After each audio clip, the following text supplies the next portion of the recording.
18th birthday, May.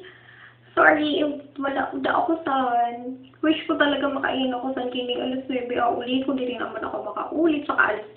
So, ako ko klase mo na din mo. Sorry. Pero, ay di lang. Nagpapasalamat ako na dawa, hindi ako san.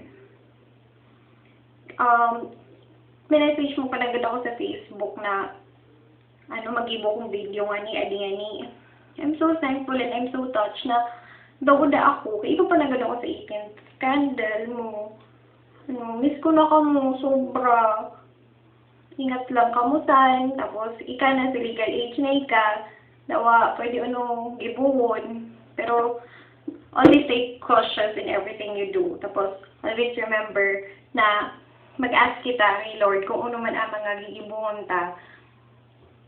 Tapos, thank you tita at saka tito. Siyempre, ginibo ninyo si Maymay. Naging friend ko as in super duper friends. Kaya iba yung informal band, nakunwa-kunwarian na banda. Mayan, though physically ako saan. Sana, mag-senior yung presence ko saan. Thank you Lord God. Pinaika ka na mo. Basta, thank you so much. I love you, and I miss you. Bye-bye. Miss ko na ka mo, mag-ingat ka mo saan. Ate Resha, di pero me.